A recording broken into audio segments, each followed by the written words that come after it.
안녕하십니까 당원 동지 여러분. 오늘 호남의 한복판에서 첫 연설회를 진행하게 되었습니다. 지난 며칠 참 개파 운운하는 낡은 정치의 관성 속에서 네거티브가 횡행하다 보니 그 속에서 전당대회가 혼탁 터지는 것 같아서 마음이 무거웠습니다. 그런데 예비 경선의 결과를 보고 나니 저라도 정신을 차려야겠다라는 생각이 들어서 오늘 다시 한번 미래와 비전으로 당원들께 말씀 올리겠습니다. 그리고 제 앞에서 발언해 주신 홍문표 의원님께도 정말 감사드립니다. 청년과 호남에 대한 깊은 고민이 묻어나는 연설이었고, 제가 혹시 당대표에 당선된다면 꼭 홍문표 후보님의 좋은 정책들 흡수할 수 있도록 하겠습니다. 품격이 넘치는 연설이었습니다. 저는 1985년생입니다. 80년 광주 이후에 태어난 제가 역사적으로 첫 정당 대표에 선출된다면 그 의미는 정말 각별합니다. 저에게 80년 광주 민주화운동은 단 한 번도 광주 사태였던 적이 없고 폭동이었던 적이 없습니다. 저에게는 오롯이 대한민국 민주화 역사 속에서 가장 처절하고 상징적이었던 시민들의 저항으로 기억되고 있습니다. 저는 80년 광주에 대한 개인적인 그리고 시대적인 죄책감을 뒤로 하고 광주 민주화운동의 정신을 계승해서 정치를 할 수 있는 첫 세대라고 자부합니다. 41년 전 당시 광주의 그 어느 누구도 그날이 닥치기 전까지는 민주주의를 지키기 위한 비장하고도 구슬픈 투쟁의 선봉에 본인들이 서게 될 줄은 몰랐을 것입니다. 민주주의는 항상 가장 불행하게도 가장 평범하면서도 선량한 사람들의 투쟁을 강요하고 그들의 희생을 딛고 일어나기도 합니다. 최근 젊은 세대는 오만과 위선에 가득한 새로운 민주주의의 방해자들과 맞서고 있습니다. 촛불로 거리를 메웠던 세대는 그들을 배신한 문재인 정부와 이제 최전선에서 맞서 싸우고 있습니다. 이미 지난 보궐선거에서의 투표로 젊은 세대는 그 투쟁에 분연히 앞장서 나가고 있습니다. 저는 문재인 정부가 지금 올곧은 민주주의의 길을 가지고 있지 않다고 생각합니다. 우리는 민주주의를 항상 가장 절대적인 가치로 놓아야 합니다. 민주주의와 인권이 위기에 처했을 때 눈을 감는다는 것은 가장 절대적인 가치여야 하는 그것을 언제든지 다른 것을 위해 희생할 수 있는 그런 타협할 수 있는 무언가로 전락시킨다는 의미입니다. 2019년 8월 홍콩 민주화운동이 진행되던 시기 저는 시위 현장의 한복판에 있었습니다. 어머니가 한국인인 홍콩의 조던팽 구의원과 함께 도시 곳곳에 치어진 바리케이트를 넘나들며 홍콩인들과 함께했습니다. 그들은 임을 위한 행진곡을 부르며 대한민국에 호소하고 있었습니다. 홍콩의 현장은 정말 치열했습니다. 곤봉과 방패를 들고 다가오는 진압경찰 앞에 저는 한국의 정치인임을 밝히고 페이스북을 켜서 그들의 폭력적인 행위를 전 세계에 중계하고 있었습니다. 그렇게 했던 제 용기의 상당한 부분은 80년 광주의 아픔을 배웠기 때문에 다시는 그런 일이 어디서도 반복되지 않아야 된다는 그런 각인된 저항의식 때문이었습니다. 하지만 정작 우리 정부는 홍콩을 외면했습니다. 한중 정상회담에서 중국 측은 문재인 대통령이 홍콩은 중국의 내정 문제라는 언급을 했다고 주장했지만 우리 정부는 그에 대해서 강하게 반론하지 못했습니다. 문재인 정부가 정작 사람이 죽어가고 민주주의가 파괴되는 홍콩 문제의 미온적인 것들 보면서 동아시아의 민주주의 선진국이라는 우리의 자존심을 버리고 지키고자 했던 국익이 무엇입니까? 대한민국의 국익입니까? 아니면 홍콩과의 약속을 저버린 중국의 국익입니까? 정치는 소인배처럼 변화무쌍한 유불리를 쫓는 과정이 아니라 옳고 그름에 대한 반복적인 고독한 결단의 과정입니다. 항상 어떤 일을 해야 하는 논리 못지않게 하지 말아야 되는 비겁한 사정이 존재하고 그래서 철학이 없는 사람들은 우왕좌왕하면서 국민들이 힘들게 하고 국격을 떨어뜨립니다. 우리는 확고한 믿음을 가져야 합니다. 민주주의는 반복적으로 탄압에 맞서서 그 세를 불려왔고 절대적인 도덕적 우월함 속에서 권위주의 세력과 맞서왔습니다. 우리는 항상 민주주의의 편에 서야 됩니다. 기억이 생생합니다. 당시 저는 홍콩 민주화 운동에 대한 지지 성명을 냈고 홍콩 시민은 감사를 표하며 화답했습니다. 여기에 더해서 이 자리에 계신 조경태 의원님께서도 누구의 눈치도 보지 않고 홍콩 시민에 대한 지지를 표명하셨습니다. 그날 이후로 저는 조경태 의원님을 존경하는 용기 있는 민주주의자로 추억합니다. 우리 당원들은 앞으로 모두 국내외, 홍콩, 미얀마, 북한을 가리지 않고 민주주의의 파괴자들에 맞서는 수호자가 되어야 합니다. 그리고 우리는 호남에서 더 인정받기 위해 노력해야 합니다. 전당대회를 앞두고 호남 당원들이 우리 당원들의 0.8%밖에 되지 않는다는 부끄러운 데이터가 공개되었습니다. 왜 그렇습니까? 그것도 비겁함 때문입니다. 강경보수층이 목소리가 크다는 이유로 그들이 주장하는 음모론과 지역 비하, 지역 차별에 맞서지 못했기 때문입니다. 이제 적극적으로 바꿔야 합니다. 정운천 의원님, 그리고 성일종 의원님, 너무나도 존경하고 감사합니다.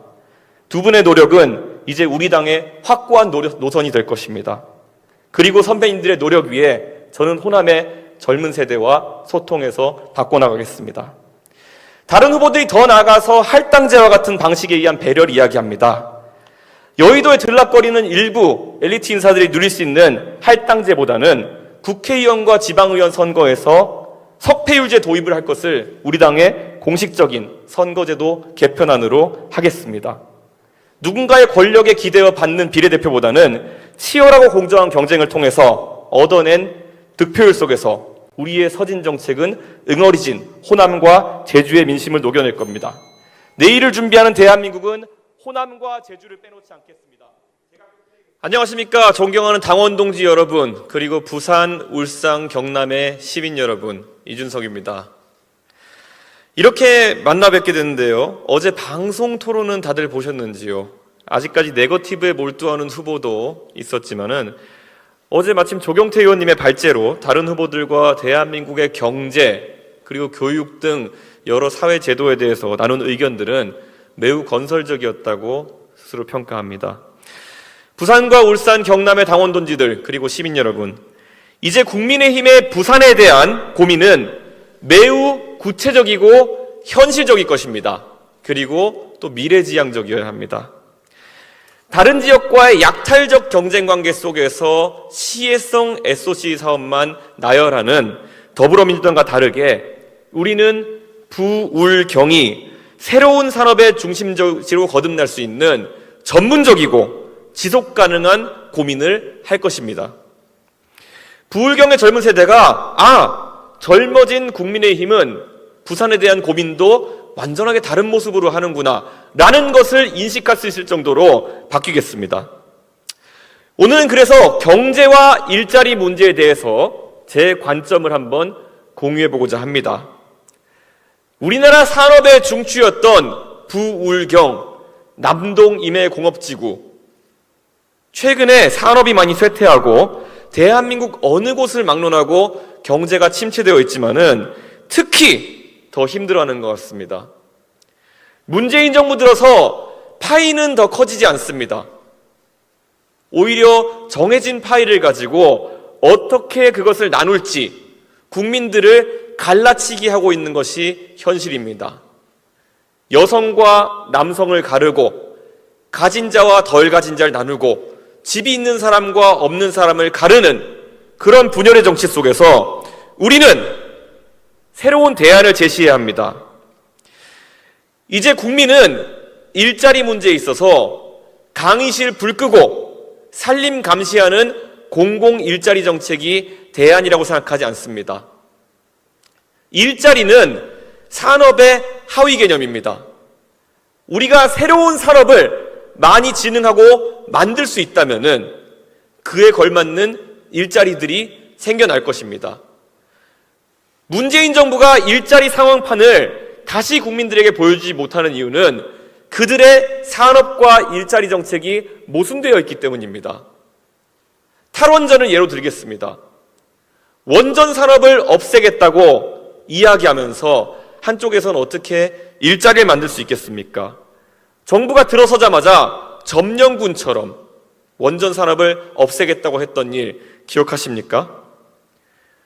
세계적으로 오히려 기후변화나 안전 문제에 대해서 오랜 고민을 해온 빌 게이츠 같은 활동가들은 기후변화에 대응하는 탄소 배출을 줄이는 방법으로 오히려 원전의 활성화를 이야기하고 있습니다.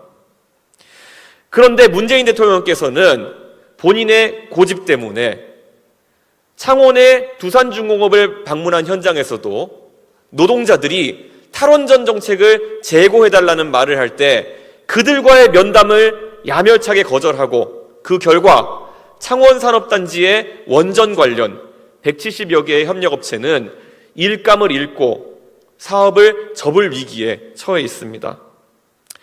피해는 치명적이고 기회의 상실은 광범위합니다.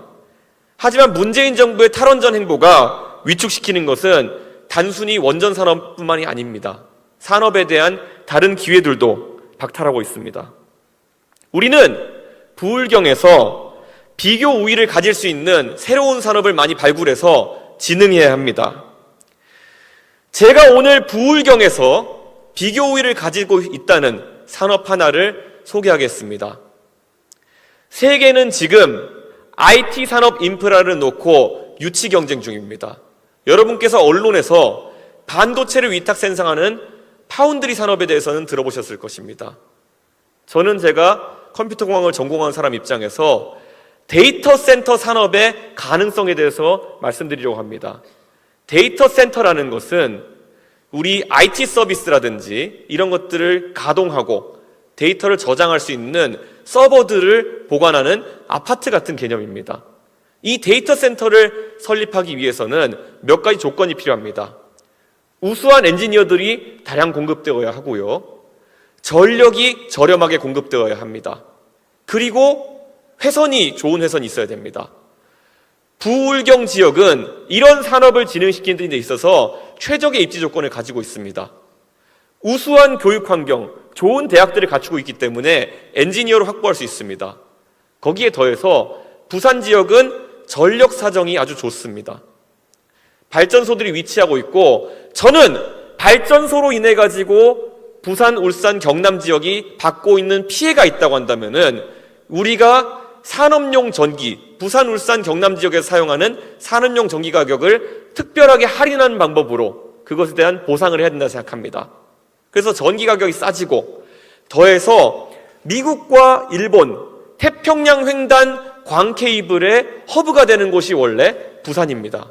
이런 조건들을 결합했을 때 데이터 센터라는 미래지향적인 산업의 최적의 입지는 부산, 울산, 경남 지역이 될 수밖에 없습니다.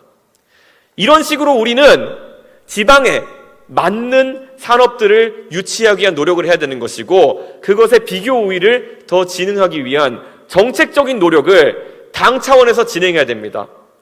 젊은 세대가 원하는 그런 미래지향적인 일자리, 우리 국민의힘이 선도적으로 창출해 나갈 수 있다면은 저는 지금 우리에 대한 기대감으로 형성된 젊은 층의 지지는 단단해지고 영속화될 수 있다고 믿습니다. 여러분, 내일을 준비하는 부산, 울산, 경남이 여러분을 빼놓지 않도록 저에게 소중한 한 표 부탁드리겠습니다. 꼭 당을 혁신하고 정책적으로도 부산, 울산, 경남의 여러 문제를 해결할 수 있는 그런 국민의힘을 만들어서 보답하겠습니다. 감사합니다. 존경하는 대구 경북의 당원 동지 그리고 시민 여러분, 안녕하십니까? 이준석입니다. 전당대회 자리에 서고 보니 여러분께 소개시켜드리고 싶은 이야기가 있습니다. 2004년에 제가 미국에서 대학을 다니고 있을 때 제가 공부하고 있던 미국의 보스턴에서 미국 민주당 전당대회가 있었습니다. 그 전당대회에서 존 케리 대선 후보의 선출을 위해 모인 사람들 중에서 바람잡이 연설자로 깡마른 흑인 상원의원 한 명이 나섰습니다. 버락 오바마라는 본인 표현대로라면은 우스꽝스러운 이름이 관대한 미국에서는 성공의 장애물이 되지 않을 것이라는 확신을 이야기하면서 그는 연설을 시작했습니다. 그 당시 미국 사회는 이라크 전쟁을 놓고 분열이 극심했습니다. 그런데 그는 연설에서 미국 사회에 신선한 관점을 제공했습니다. 내가 옳다고 생각하는 것을 애국, 나머지를 매국이라고 생각하는 관점에서 벗어나 그는 이렇게 얘기했습니다. 이라크 전쟁에 찬성하는 사람도 애국자요, 이라크 전쟁에 반대하는 사람도 애국자다, 이렇게 말했습니다. 그리고 이렇게도 말했습니다. 백인의 미국, 흑인의 미국, 라틴계의 미국, 아시아계 미국이 따로 있는 것이 아니다. 오직 미합중국이 있을 뿐이다. 이 말에 미국은 전율했습니다. 제 학교 다닐 때 친구들의 그 당시 아이팟이죠. MP3 플레이어의 1번 트랙은 한동안 항상 오바마의 그 연설이었습니다. 그 통합의 메시지를 낸 신출래기 상원 의원은 그 뒤로 4년 만에 미국의 대통령이 됩니다. 46세의 나이였습니다.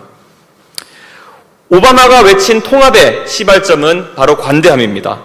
그리고 통합의 마지막 완성은 내가 가진 것을 나눌 수 있다는 자신감입니다. 많은 당권주자가 이번 그 전당대회에서 통합을 이야기합니다. 그런데 통합이라고 하는 것은 그 두 글자를 반복적으로 외치는 것만으로 이루어지지 않는다고 생각합니다. 통합의 전제 조건은 간단합니다. 우리는 이 질문에 답할 수 있어야 합니다. 여러분은 다른 생각과 공존할 자신감이 있으십니까? 내 생각과 다른 이야기를 하는 사람도 선한 의도를 가지고 있다고 인정하고 그 사람도 애국자라는 것을 입 밖으로 내어 인정할 수 있어야 합니다. 저는 저를 영입한 박근혜 대통령에게 감사합니다. 박근혜 대통령이 저를 영입하지 않았다면 오늘 이 자리에 저는 서 있지 못했을 것입니다. 하지만 저는 제 손으로 탄생에 일조한 박근혜 대통령이 호가호위하는 사람들을 배척하지 못해서 국정농단에 이르는 사태가 발생한 것을 비판했습니다. 그리고 국가가 통치불능의 상태에 빠졌기 때문에 탄핵은 그 시점에 정당했다고 생각합니다.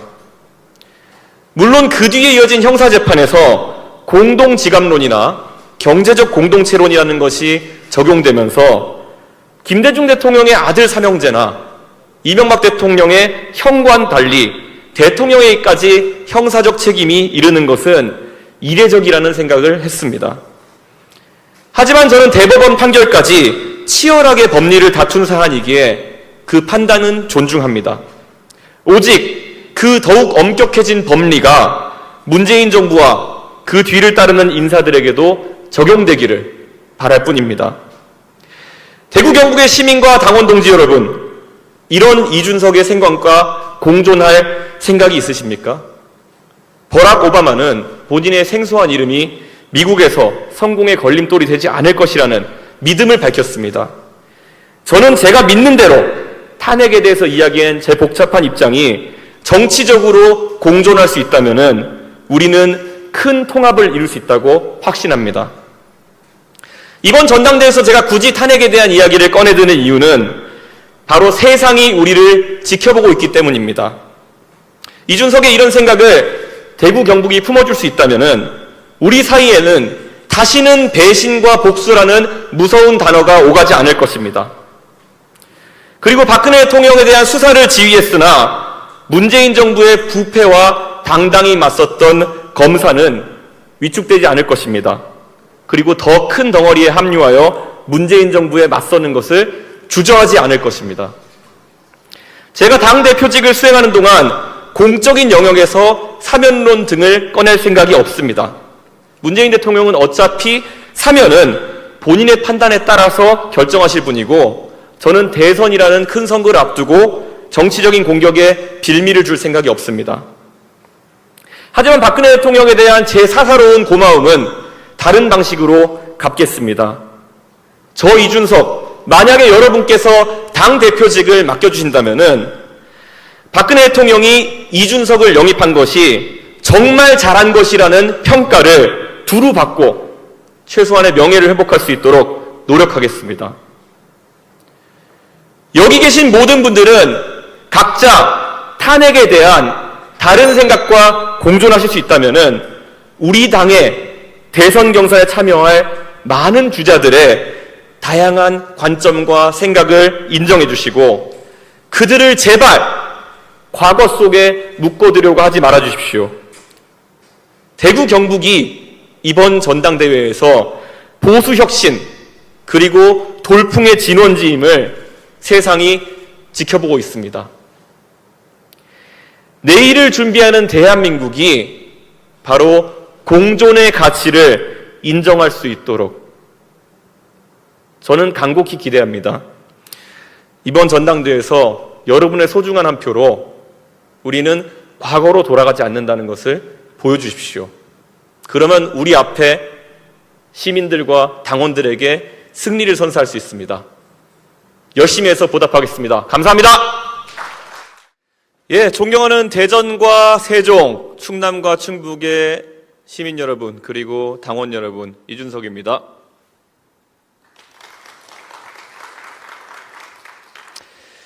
예, 이준석은 왜 정치를 하는 것일까요? 이 근본적인 물음에 저도 매일 고민합니다. 정치는 내가 그리는 이상에 따라서 세상을 변화시키는 것이라고 배웠습니다. 제가 꿈꾸는 세상은 교육을 통해 누구나 공정한 경쟁의 출발선에 설 수 있는 사회입니다. 저는 가끔 10년 전 제가 정치에 발을 들여놓을 때 그때를 회상합니다. 저는 프로그래머였습니다. 산업기능요원, 소위 병특이라고 하는 것으로 병역을 마쳤습니다. 제가 산업기능요원을 할 때 보면은 주말에 보통은 자기 개발을 하기도 하고 때에 따라서는 다른 사람들은 영리 활동을 하기도 했습니다. 그런데 제가 복무를 시작할 때쯤 가수 싸이 씨가 복무 중 영리 활동을 했다는 이유로 재입대를 하는 상황이 발생했고 저는 막연한 두려움에 영리 활동을 하기보다는 비영리 활동을 해보겠다고 생각했습니다. 제가 별다른 전문성이 없었기 때문에 제가 할 수 있었던 비영리 활동은 아이들을 가르치는 교육봉사단체였습니다. 그렇게 해서 배움을 나누는 사람들이라는 교육봉사단체를 만들어서 이끌게 되었습니다. 저소득층 가정의 중학생들을 모집해 수학과 과학을 가르쳤습니다. 저는 아이들을 가르치면서 교육의 불평등이 가져오는 기회 불공정에 대해서 뼈저리게 느꼈습니다. 우리의 초중등 교육은 여러 가지 이유로 뒤처진 아이들에게 다시 제 궤도로 올라올 기회를 부여하지 않습니다. 방과후 학교 프로그램은 역부족이었고 아이들은 사교육의 혜택을 받기에는 가정 형편이 좋지 못했습니다. 저희 단체는 화려한 교수법을 가진 단체는 아니었습니다. 하지만 딱 한 가지 지켰던 규칙이 있다면은 수업을 듣고 저희가 내준 40개의 수학 문제를 다 풀면 집에 가고 다 못 풀면 집에 못 가는 방식이었습니다. 3시간으로 예정된 교육 시간은 매번 밤늦게까지 이어졌고 아이들은 울기도 하고 짜증내기도 하면서 힘들어했지만은 교육 성과는 괄목할 만한 성적 향상으로 나타났습니다. 저는 아이들을 2년 동안 가르치고 떠나보낼 때마다 아이들에게 물었습니다. 뭐가 그렇게 좋았니? 아이들은 이렇게 답했습니다. 저한테 공부해야 한다는 이야기를 해준 사람들은 선생님들밖에 없었어요. 다른 곳에서는 너는 이거 안 해도 돼, 안 풀어도 돼 라고 하면서 항상 문제를 빼줬다고 합니다. 우리는 배려를 가장한 격리와 배제가 젊은 세대에게, 아이들에게 얼마나 무서운 것인지를 알아야 합니다. 학생들에 대한 기대치를 낮추면서 선심을 쓰는 척하는 것은 위선입니다. 학교에서 뒤처진 학생들이 제 궤도에 복귀하기 힘든 것이 현재 저소득층 학생들이 겪는 교육의 현실이라면 우리는 그들이 다시 경쟁할 수 있도록 쭉 끌어올려줘야 합니다. 아이들이 공부에 자신감을 얻게 되자 공부 외에도 저와 선생님들 신뢰하고 더 많은 고민을 털어놓았습니다. 어떨 때는 아버지가 안 계신 학생이 학교에 제 전화번호를 아버지 전화번호로 제출하는 바람에 제가 일하는 도중에 누구누구 아버지 되시냐는 전화를 받아보기도 했습니다. 학교에서 마술대회에 나가게 된 한 학생은 양복이 없다고 제 양복을 빌려 입기도 했고, 담배를 피지 않는 제가 마술 경연대회에 필요하다고 해서 라이터를 사보기도 했습니다. 학생들이 물고 태어난 수저의 색깔 때문에 꿈을 지워나가야 하는 사회는 공정하지 못한 사회입니다. 경쟁의 출발선에 서기 전까지 아이들이 부족함을 느끼는 일이 없도록 공교육을 강화하는 것이 우리의 책무입니다. 국민의힘은 앞으로 경쟁을 통한 공정성의 확보에 더불어서 최대한 많은 사람이 그 경쟁의 출발선에 설 수 있도록 약자와의 동행도 설계해야 합니다. 출발선에 설 때까지 어느 누구도 도태지지 않도록 국가는 교육에 대한 투자를 강화해야 합니다. 여기까지가 제가 저를 영입한 분과 2시간 넘게 배움을 나누는 사람들 마포교육장에서 나눴던 교육에 대한 고민입니다. 10년이 지난 지금도 제가 정치를 하는 목적은 그것입니다. 아이들에 대한 기대치를 어떤 경우에도 낮추지 않고 모든 국민이 교육을 통해서 자신의 꿈을 실현하기 위한 공정한 경쟁에 참여할 수 있는 세상을 꼭 만들어보고 싶습니다. 어떤 선동가가 교육의 기회를 잃어가는 아이들을 내버려 두고 나중에 그들이 뒤처졌다는 이유로 10만 원을 주는 방식으로 그것이 복지라고 그런 식으로 해결하자고 한다면은 저는 완강하게 거부하겠습니다. 그 10배의 비용을 들여서라도 그런 일이 발생하기 전에 우리 학생들을 다시 공정한 경쟁의 장으로 끌어올리는 것이 제가 생각하는 옳은 방식이고 해법입니다. 문재인 정부는 학생들의 위화감을 없앤다면서 전국 단위의 일제고사를 폐지하여 학교 간, 학생 간 기초교육의 현황을 파악하지 못하게 했습니다. 이제 우리는 어떤 학생이 우리의 도움이 필요한지 국가에서 체계적으로 파악하기도 어렵게 되었습니다. 반면 세계 각국은 공교육의 질을 높이기 위한 새로운 정책들을 도입합니다. 미국도 부시 행정부의 낙오방지법 NCLB와 오바마 행정부의 모든 학생 성공법 ESSA 등을 통해서 공교육의 질을 올리기 위한 노력을 하고 있습니다. 왜 우리만 역행해야 합니까? 우리 국민의힘이 꿈꾸는 미래는 솔직하고도 포용적이어야만 합니다. 경쟁의 확대는 공정성을 위한 필연이지만 경쟁이라는 것이 결국 누군가를 도태시키는 것이 아니라 개인의 성취를 위한 욕망과 목표 달성의 희열이 골고루 조합된 건설적인 노력이 될 수 있도록 우리는 제도를 설계해야 합니다. 내일을 준비하는 대한민국이 단 하나의 어린 학생도 낙오시키지 않도록 한국형 낙오방지법과 공교육 강화에 대한 해법을 우리 당이 앞장서서 만들어내겠습니다. 교육과 미래를 생각하신다면 저에게 소중한 한 표를 부탁드리겠습니다. 감사합니다.